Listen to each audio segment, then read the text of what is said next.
welcome to Food Rebels. This is the podcast that brings you brands, chef and live on-air tastings, a show that is dedicated to the more rebellious side of the food world, where we celebrate the people who have challenged the status quo. You know me, I'm the show host, AJ Sharp, taste expert, food writer, great taste judge, other food awards judge, business owner, and with just a great judge. Just very judgy. Very judgy. And with me, we have our also sometimes judgy co-host and presenter, Georgie Parsons. Welcome. Hi.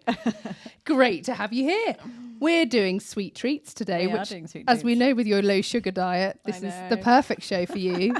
But it is really genuinely the perfect show for me because I have a huge sweet tooth. So I'm delighted at the heaving studio table covered in chocolate and macarons and all sorts of my favourite foods. My daughter absolutely loves macarons, so she'll be very excited to hear that I've tasted these today. Can't beat a macaron, and I eat chocolate probably every day of my life. Even the chromium does not help with that. On the show, we've got a couple of experts here. We've got Ollie Shorts from Seed and Bean. Welcome, Ollie. Thank you very much for having me. It's great to be here. Can you tell me a little bit about Seed and Bean, please? Yeah, absolutely. So we make delicious chocolate, but what we do is we like to do things a little bit different. So we have our flavours that you're not expecting to get with many chocolate brands. So we have a coconut and raspberry. We've got a mandarin and ginger. We've added lime into our sea salt bar. So we want to be unique and different when it comes to our flavour combinations. But as well as that, we're very ethical in what we do. So we're organic, we're fair trade, and we also have fully compostable in a foil. So we're the first UK confectionery brand to actually have totally plastic-free foil, making it home compostable. So that's what we do, and that's what we're about. Amazing. Love it. Really cool. And Laura joins us today from Laura Hickman from Little Miss Macarons. Welcome. Thank you. Can you tell me a bit about Little Miss Macarons? Yes, I'm a self-taught French macaron maker. There are 3 different types of macaron, but I'm a French specialist. And I realised there was a bit of a niche in my local market. There was nobody selling them, and took me years to learn how to make them because they are very finicky little desserts. Yeah, I moved in, I got divorced, moved in, realised I needed a new avenue to go in, and I worked really hard and learnt how to make them, and then realised that people around me really wanted them, were really interested in buying them.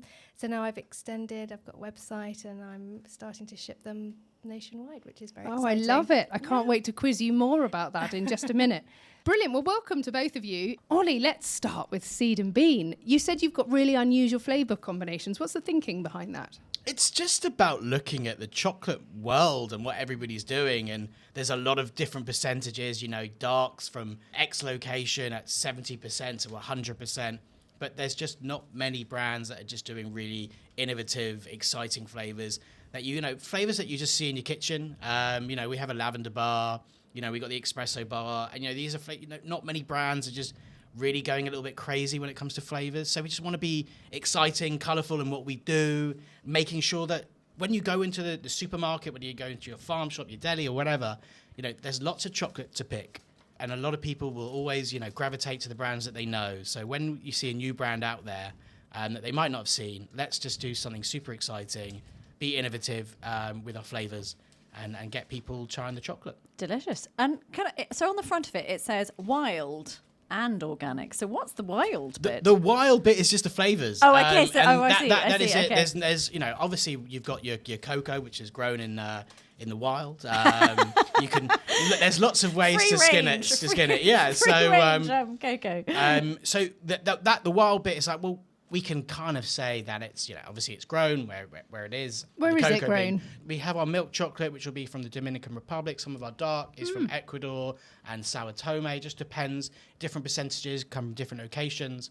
But yeah, that's kind of like the wild aspects about flavors. Is that because the beans grown in different places produce different types of chocolate? Yeah, it's everything. It's the soil, it's the sun, it's, chocolate is very much like coffee, wine, whiskey, single origin, whether it's a blended whiskey and stuff like this. Everybody, everyone thinks they're the expert, and everyone can be an expert in it. So we want to just be a little bit playful with what we do, because there's so much competition. How do you differentiate yourself? Well, let's just do flavors that a little bit unusual, a little bit different, and people will pick them up, they'll love them, but sometimes we also just want a plain caramel bar or a plain sea salt bar and just a single, 72% dark chocolate. We also do that as well, but it's all about just playing with flavours. Well, this first one I've tried, oh my God, worked out that I love tangy things. It's really different. Taste. And that lime and sea salt is good. delicious. Oh my goodness. This is one of those flavours that people are just like, what's the one? I love milk chocolate. I've got a real sweet tooth, so I always gravitate to our milk chocolate rather than our dark. But everyone's like, what flavour? And I'm like, sea salt and lime. And their face changes because they're like lime and chocolate. You can't imagine it works. It is so good. You get like a lime and chocolate puddings. Do you? Yeah. Did you used to get those sweets? Weren't there back it shows my age. Weren't there those you're right, spoiled sweets, the lime and chocolate? You're right. I don't remember. It's quite reminiscent of that. Yeah. I don't think I would go into a shop and necessarily pick that off the shelf. Oh, I would. And I would now.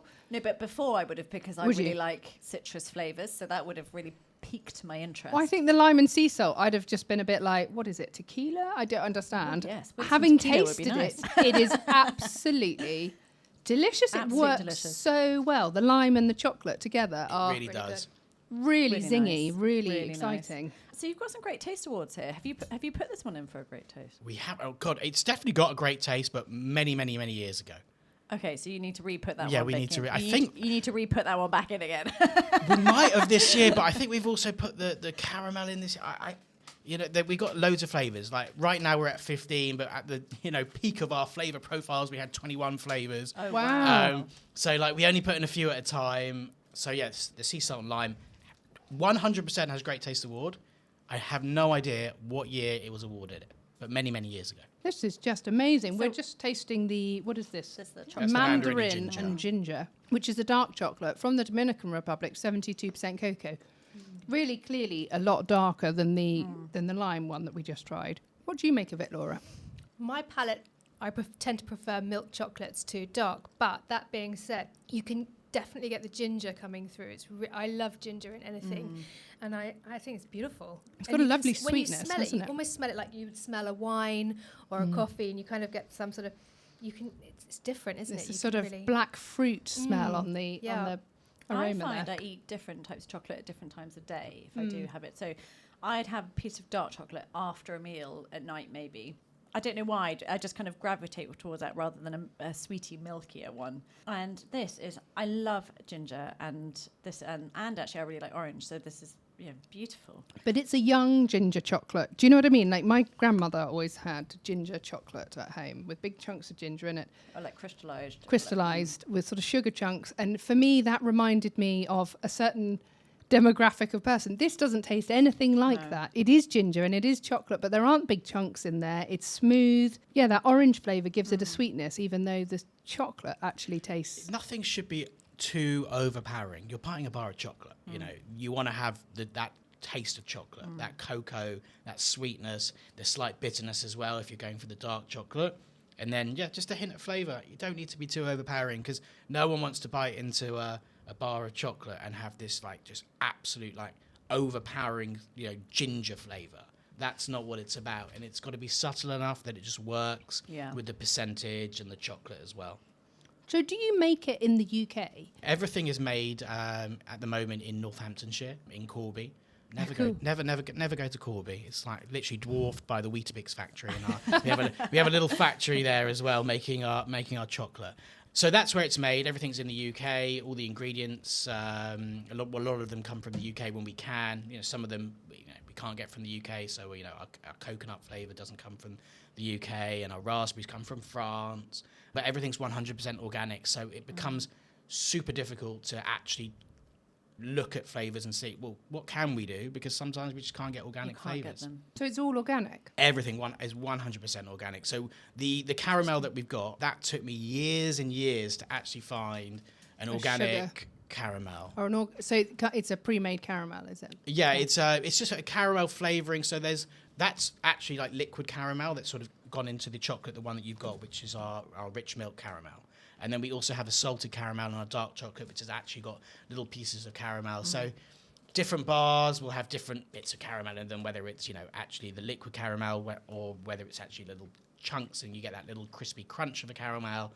And then the lime is a flavour rather than the actual lime, so it's the essential oil. It's an essence, a lime essence. So every flavour is different, and we got to try different things to see what works.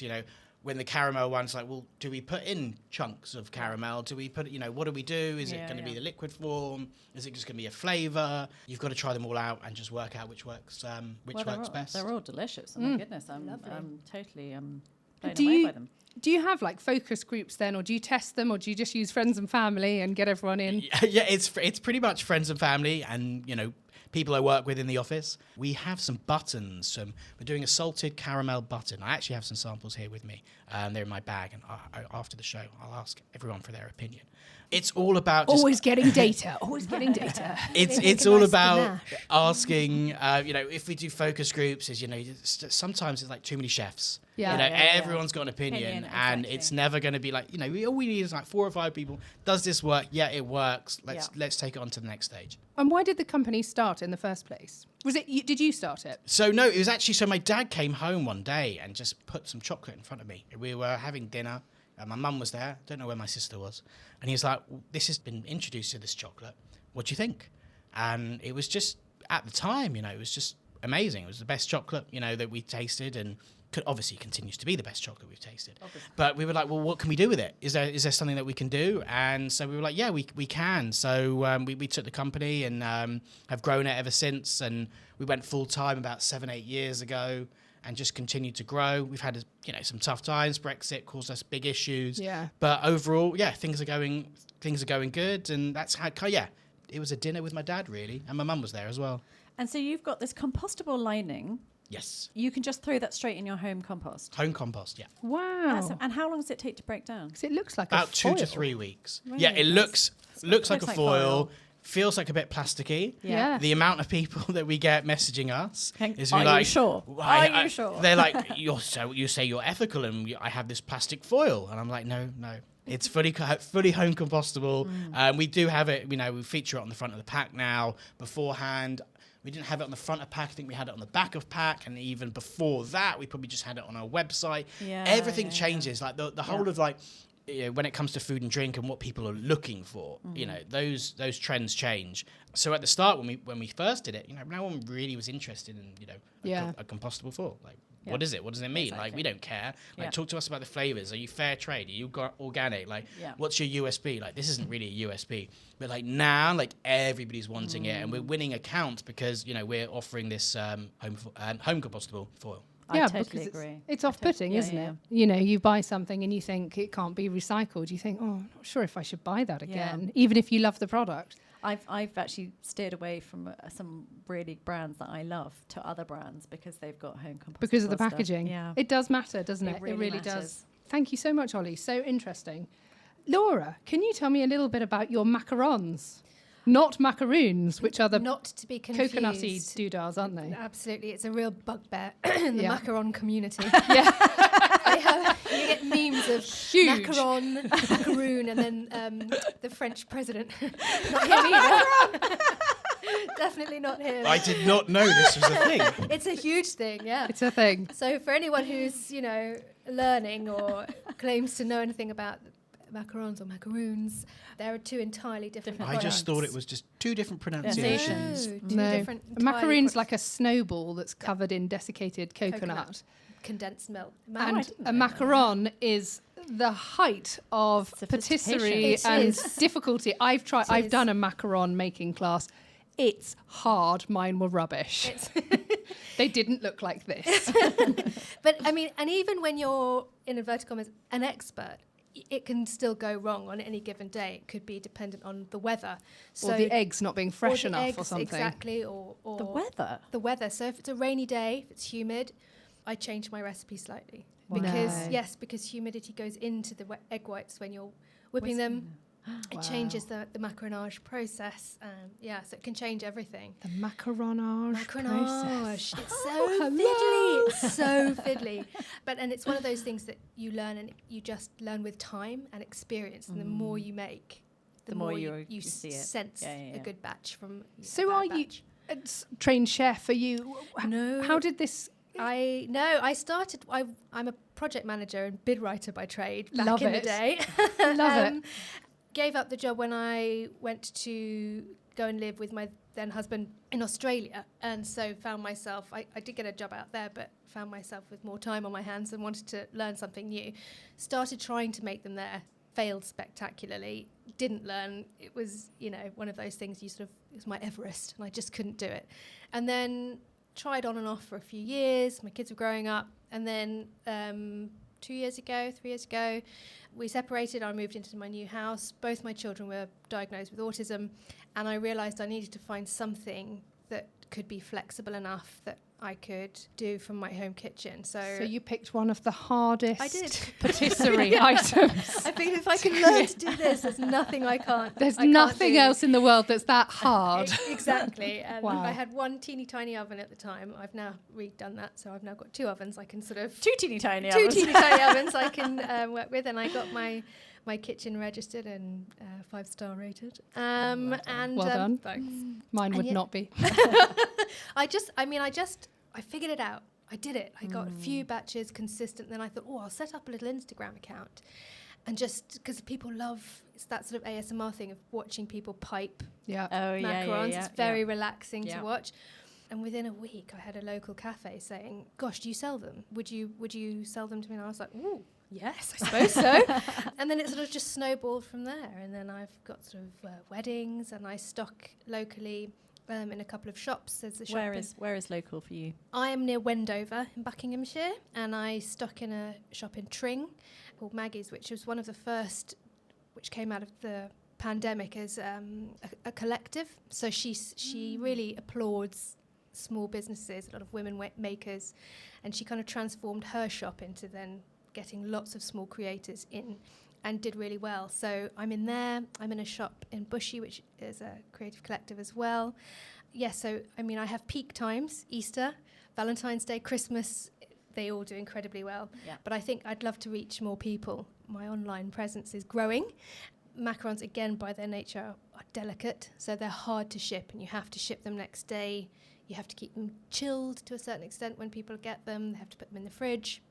Oh, I didn't know that you had to keep them in the fridge. Oh yes, there's rules. There's Oh, rules for macarons. okay. Yeah, and they're a lengthy process to make. So you make them, but they need to mature for at least 24 hours before you can mature? eat them. Yes. So it means the texture of the macaron will change as the filling expands Seeps into the into God, biscuit. I'm telling you, we're talking about chocolate, and that's now boring. It's Everyone's going to come at this end of this podcast being like, I've learned so much about macarons, and that you don't call them macaroons, even though they're about all these things, and there was a little bit about chocolate. Yeah.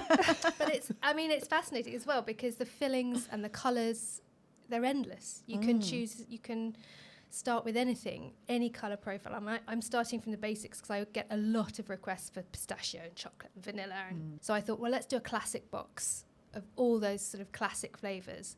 And then I thought, well, I'll do a fruity box. So I've done that as well. And then I'm looking towards doing a decadent box. I mean, they are decadent anyway, but I thought, how can I make them even more bougie? So what are you lovely. thinking for the bouginess? I think there has to be a salted caramel somewhere. Oh, in yes. there. Yeah. I can. Some gold leaf, maybe. Yeah. Yes, and I love doing gold leaf and hand painted. Oh my I've done goodness. hand painted designs as well, which are really fun. They're lovely for I weddings hope or you charge a christenings. fortune for those, because they sound incredible. They are, and they're time consuming yeah. to paint, but they're lovely. And that's one of my most favourite things is a customer comes to me and says, "Oh, I've seen this on Pinterest. Can you make this?" And it has to look exactly the same. Don't change it in any way. This has to look exactly the same colour, same paint. But actually, I kind of like that. I really enjoy the challenge. Oh, lavender. I've done lavender. Done a lavender. I've done Talking a about lavender and chocolate. it's lovely. Yeah. And London Fog is one I really like. I'm a tea fiend. I love a cup of tea. And actually London Fog. yeah, so What's it's that, like it's an Earl Grey or infused- something? Yeah, it's like an infused black tea or Earl Grey tea with heavy on vanilla as well. And you mix it into cream and make a ganache from that. It's really Moorish. I've actually done one with Yorkshire tea, and it is like having a little mini cup of tea. Sweet cup of tea and a macaron. It's delicious. It's one of my favourites. So you take personalised commissions as well as just the standard boxes. And the standard boxes. Yeah. I'm desperate to get in to try these I feel like flavours. We should start with the chocolate one to link to the seed and bean that we've just been trying. Yep, have a go. I have no idea what we've got in front Here we of are. us. So this is a chocolate here. Got vanilla and then pistachio. I mean, I'm going to go for all of them, aren't I? So So. if they're well, yeah. Depending on how they're mature, they should have a chew. Good crunch with a chewy centre. Oh, that's delicious. I'd say that's perfect macaron. Thank you. Really Yeah, nice. it's delicious. Thank you. Absolutely delicious. Thank you. They are. They're quite moorish because they're made with almonds. They're light and it's egg white. So actually, you do find yourself sort of. Oh, I'll just have another Also, bite. Another didn't one. know they were made from almonds. What else? They are. Yeah. What else are we learning about? So they are. It's effectively it's egg whites sort of meringue form mixed with almond flour. So the finer you can get your flour, that's another thing that can change the consistency as well, is where you get your almond flour from and How wet it is. and how wet it is, how oily. Because that's the thing with, you can't have any oil or grease or butter or anything anywhere close to anything you're making.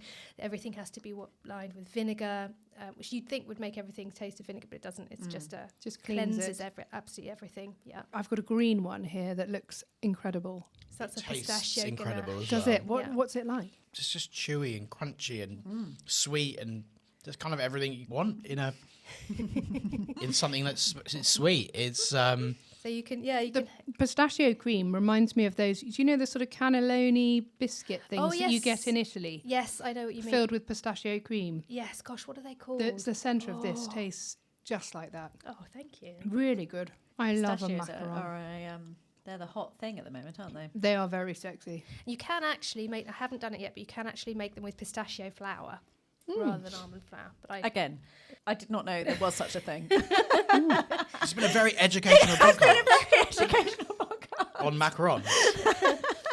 yeah, and there are some makers who do vegan ones. I'm not quite there yet, but they can be made. What, using aquafaba or something? Yeah. Wow. Have you tried the vegan ones? No, I haven't. I'm just sticking. Yeah, I wonder if perfecting the flavour of the sort of chickpea comes through at all, or It could. I mean, it could well. I always just assume that vegans have their palates adjusted to that sort of. yeah, I think it's a It's fair got point. a slight bitter back note. I think it may well do. So I've got the orange one here. That's mango. Oh, it's not orange at all. Is that why it doesn't taste like orange? Was that what you were about to say? Really doesn't taste like orange. It looks orange. The colour is orange. Yes. But the flavour is mango. Curd. So it's it's I've made a an mango eggless. curd. Yeah. So I've made my own curd. And then out on the outside Is cream. a buttercream. A buttercream. Yeah. That is. So you You've need to sort made of it seal it. yourself, all of Yes. it. The curd, Yes. the cream. Yes. I make absolutely everything. The jams, the fillings, everything. All first principles. I will yeah. say thank you for having me today, because I could have come at a different time and there might have been a different product, but I feel I've come at a perfect time to enjoy all of this. Well, I was very fortunate, and I had a very, very clever grandma who taught me how to make jams from sort of knee high to a grasshopper. So I'm fairly comfortable making doing that different one. kinds of jams and things like that. But I actually found my son likes jams a lot, and I actually found buying those big bags of the wonky fruit from Tesco's and Sainsbury's. They do them in these kilogram bags, but they have red currants in them as well, which gives them a really lovely sour and sweet tinge to the whole fruit. So this is why this is a berry one rather than a raspberry or a strawberry. It's like a mixed berry one. So you could get a little bit of blackberry, you could get a little bit of red currant, you could get, and it's all mixed in together. Good. It's really nice. Yeah. And I saw that you said that you actually don't like sweet things. I'm not actually Hilarious. No, give me a packet of Wotsits and I'm your girl. Yeah, no, by my nature I'm not particularly sweet-toothed, but obviously I will do a bit of quality control, obviously. I'm not a particularly fruity person, if I'm honest, so I go with, I will obviously make things to request and all the fruit that's here. But yeah, no, I couldn't sit and eat all of that. Again, crisps I really are my could, thing. especially this chocolate. I mean, I have to say, it's really the caramel chocolate bar is very Moorish, I have to say. I could sit and wallop that down. Eat the whole thing. but yeah. do you know what? I'm actually thinking like I'm going to steal the sea the salt sea and salt lime. and lime. I'd like to make a chocolate mousse out of that. Ooh. I think that would be really nice. Actually, you could make a sort of, if I use them I could make a sort of cocktail themed, and you could do a margarita or you could do a yes, tequila yes, yes, yes. There slam we or go. something. Yeah. cocktail themed ones. Oh yes, the mojito one with the mint and the stuff. Yeah, I could do You've got a mint flavour as well. We got them all at Seed and Bean, so we just. You've got a mint flavour. Yeah, we got a mint flavour. Perfect. Yeah. Collaboration. And the beauty of macarons as well, they're all gluten free. Amazing. So love it. For anyone who hasn't, love it. It's just incredible. Tell us quickly about these as well. Yes. So in the shop where I stock, I do love making a sugar cookie, and I do them for my kids. And I started doing paint your own cookies, and they went absolutely bananas before Christmas. I think I sold 100 of them, and I've designed all the packaging, which has instructions on. And in the just to explain, it's a cardboard backing, and then in it you've got a biscuit with a design on the front. Yes. And in the back you've got a bamboo paintbrush and some. Do you wet? So yes. It's a palette. Icing. Yeah. It's a palette of different colours, and you wet it, and then you can use that to paint onto the biscuit. Yes. Incredible. I mean, it's just you just dip a little bit of water in, and your kids or whoever wants to can paint the cookie, and they can be in anything. So you can do flowers, you can do unicorns, anything. Christmas time, I had a gingerbread house with quite a detailed design, and they just went out. Brilliant. Because they're brilliant. You're especially if you're popping out and you need an activity for your kid at the table, and you don't really want them, looking at the screen or whatever. Party favour, isn't it? Party gift for the end of the thing. I'm already eyeing them up. For I know. I bet you are. Another string to my bow is sort of learning how to be a graphic designer and design cards and instructions and things. So yeah, I do have ones that say thank you for coming to my party, and they can come in fairyland or woodland theme or mermaid theme or pirates, whatever. That is amazing. Thank you so much for that. Just before we go though, Seed and Bean, where can we buy it? Online, obviously, Ocado, Waitrose, but Waitrose we only got 2 flavours. Ocado, a bit more of I think they've got about 7 or 8 flavours in Ocado.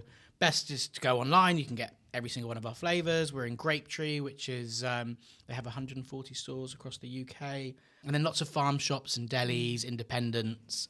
That's our bread and butter, like the indies of this world. It's a very competitive place to be in the chocolate world. So get out there and buy. Yes, please do. That'd be lime. Lovely. I see you guys everywhere, but then I think I shop at those kind of shops. I always get people like, I'm in holiday, this place, and I'm like, they're like, oh, you must know it's in this store. And it's like, I don't know if it's where it is. We sell to our wholesalers, and obviously, thank you to everyone who buys from the wholesalers and stock their stores. So we are all over the UK.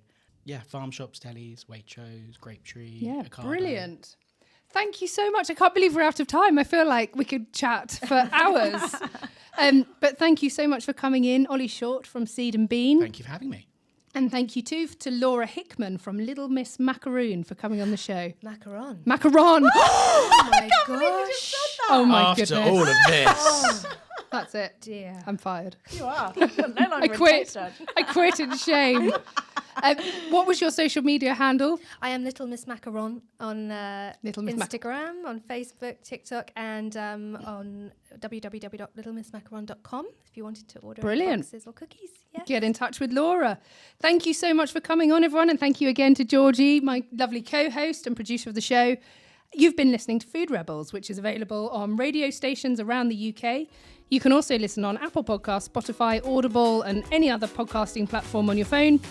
Please remember to subscribe and rate us 5 stars. It makes a big difference. Thanks for joining us. Make sure you taste the rebellion.